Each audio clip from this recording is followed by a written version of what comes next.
Okay, it's recording? Okay, let's start the video. Their most famous titles have been based on real events and unusual stories. Well, here are 5 Disney films that may surprise you with their origins, some of which would not have made for appropriate children's movies if they hadn't have been changed. Snow White and the Seven Dwarfs. What? You need to take a shower. Yeah, I heard.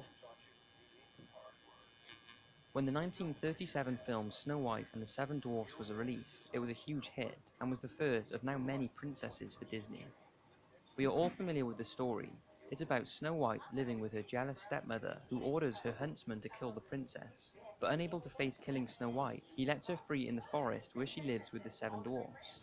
When the evil queen finds out that Snow White is still alive, she possesses an old hag to give Snow White a poisoned apple.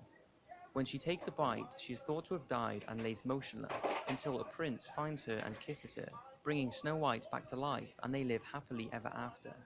It's a lovely story, but the original has an alternative, pretty gory ending. The original Snow White story was written by the Brothers Grimm in 1812 and was first published in German. It shares pretty much all the similarities to the Disney film, except for when Snow White is poisoned by the apple, the prince does not kiss her and bring her back to life. He takes the casket she is lying in, trips over a branch in the forest, dropping Snow White and causing the poison apple to dislodge from her throat, and she comes back to life. Now, here's where it gets dark.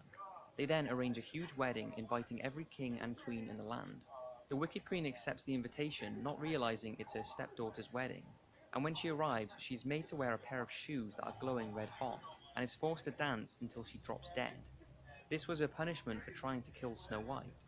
It's pretty disturbing, since it's supposed to be a children's story, and you can see why they didn't include that part in the film. Okay. Pocahontas. Ooh.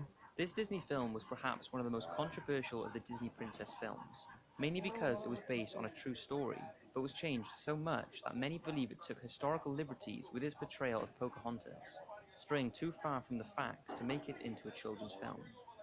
In the film, Pocahontas is a young American Indian woman whose father is a powerful Indian chief. He wants her to marry a native warrior, but she falls for a British captain and her father disapproves. Things are made worse when the British captain's fellow Englishmen try to rob the Native Americans of their gold. But this is very different to the true story of Pocahontas, the daughter of a poet-in-chief. She was born in around 1595 and her birth name was Matoaka. Pocahontas later came as a nickname given to her which means spoiled or naughty child. Pocahontas was part of a tribe located in Tidewater, Virginia, and her childhood would have seen the English arriving in search of the New World, which resulted in many clashes between the English and the native Indians. During this time, Captain Smith, an English soldier and explorer, was captured by Pocahontas' tribe and faced execution. This was when the then 10-year-old Matoaka threw herself at Captain Smith to stop him being executed. Now, it's unlikely there was any romance between the two like in the film, but young Matoaka was later captured by English settlers, and this is when she met tobacco planter John Rolfe. In order to secure her release, she agreed to marry him and was renamed Rebecca. This was also the first recorded marriage in history between a European man and a Native American woman. After 2 years of marriage, John Rolfe and Matoaka went to England, where Rolfe used his wife as a symbol of peace and goodwill between the English and Native Americans. It's thought that whilst in England, Matoaka ran into John Smith, the captain she saved from being executed, but she refused to speak and turned her back on him.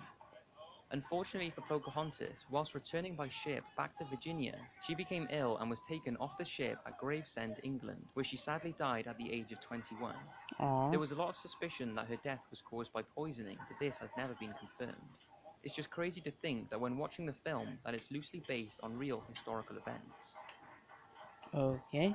In the 2010 Disney film Tangled, a story is told about a baby princess named Rapunzel, who has magical healing powers. She is stolen from her crib by Mother Gothel and taken to a hidden tower where her golden magical hair grows incredibly long. As she gets older, Rapunzel becomes curious What? about the outside world, especially the bright lights she sees every year floating in the sky beyond her tower prison, and she plots with a local thief to escape the tower and go on an adventure, discovering that the lights in the sky are lanterns that her parents release every year on Rapunzel's birthday. Ow! There's a reason you haven't moved up off the couch yet. I'm trying to watch this video. Okay, Harley's gonna be home pretty soon and she's probably gonna need a shower. Okay. She then falls in love with the thief after bringing him back to life with her powers, and they eventually marry and live happily ever after. That is the film version of the original, which is called Rapunzel. Rapunzel starts with a lonely couple who live next to an evil witch named Dame Gothel. The neighbor who is pregnant sees a Rapunzel plant in the witch's garden and asks her husband to steal it for her to eat. She enjoys it so much that she asks him to steal some more, but this time he is caught by Dame Gothel. He begs for his life, and the evil witch agrees to let him go on the condition that he hands over their baby as soon as it's born. The witch takes the newborn baby, calls her Rapunzel, and raises her as her own. Rapunzel grows up to have long golden hair, and when she reaches the age of 12, Dame Gothel locks her in a secret tower. Rapunzel's hair grows so long that when the witch visits her, she shouts up for her to let her hair down. Rapunzel would then drop her hair down from the tower and let Dame Gothel climb up to her room. Then one day, a prince hears Rapunzel singing in her tower, and they eventually meet and fall in love. They both plan her escape so that they can marry, but Dame Gothel notices something is not right, so she watches the tower and finds out about the prince's visits. In a rage, she cuts off Rapunzel's hair and slings her into the woods to fend for herself. She then uses the cut hair to trick the prince into thinking he's climbing up to see Rapunzel, but when he reaches the top and is told Rapunzel is gone, he jumps from the tower in an attempt to kill himself. He survives, but thorns pierce his eyes, leaving him blind. For months, he wanders aimlessly in the forest until one day he hears Rapunzel singing and is reunited with her, and she restores his sight. As for Dame Gothel, in a fit of anger, she has dropped the length of hair and is forever trapped in the tower to die. So, although the original has a good storyline, it's far different from the movie version, and wouldn't have really made for a good children's movie. Okay. Considered by many to be the greatest Disney film ever made, the 1940 film Pinocchio is told through the eyes of Jiminy Cricket. He tells how woodcarver Geppetto makes a wooden puppet called Pinocchio, and how he wishes it was a real boy. Then, one night, he sees a shooting star, and the next morning, Pinocchio has come to life. One day, when walking to school, Pinocchio is persuaded to join a traveling show where he performs with other puppets, and when he tries to return home to Geppetto, he is locked up by the owner of the traveling show. He is rescued by a magical fairy, but when he starts lying about what he's been up to, his nose starts to grow. Eventually, Pinocchio and Jiminy Cricket return home, but discover Geppetto has gone to sea in search of him and has been swallowed by a whale. Pinocchio sets out to free Geppetto from the whale's belly, but drowns trying to save him. Because he has proved himself to be good though, he is brought back to life by the fairy and his puppet strings are removed, finally making him a real boy. The film is a classic, but the original Adventures of Pinocchio by Carlo Collodi, which the film is based on, tells a much darker story. It was originally published as a weekly series in a comic-type newspaper for children. Carlo often describes Pinocchio as a wretched and thoroughly disobedient boy who laughs in the face and steals the wig of his creator and father, Geppetto. In these stories, Jiminy Cricket is not the wise guide friend of Pinocchio, but the opposite, and when he tries to tell Pinocchio off for rebelling against his father, Pinocchio bashes the insect's head in with a hammer and kills him. Pinocchio is often starved, tortured, robbed, and kidnapped, and has his wooden legs burnt off. Nearly every chapter of the book indicates the author's contempt for badly behaved children, with Pinocchio being made an example of what happens to disobedient kids. Carlo did not want the story to have a happy ending at all, and wanted to end Pinocchio's life by hanging him, but publishers were horrified by this ending and he was forced to bring Pinocchio back to life. This is when he introduces a child with blue hair, the character that becomes the magical fairy in the Disney film. But even after being brought back, the writer continued to endure torture and abuse upon Pinocchio in the stories, which thankfully was never shown in the film. Winnie the Pooh is a lovable teddy bear who was created by English author A. Milne and adapted by Disney into a series of short features that included Winnie the Pooh's friends Piglet, Eeyore, Kanga, Rabbit, Roo, Tigger, Owl, and the only human character, Christopher Robin. Winnie and his friends enjoy several adventures in the 100-Acre Woods, but you may be surprised that some of them are actually based on true characters. In 1925, A. Milne based Winnie the Pooh on a soldier's bear who was sent to London Zoo when the soldier was shipped off to the front lines in France. Christopher Robin Milne, A. Milne's son, was a visitor to the zoo and loved the female bear.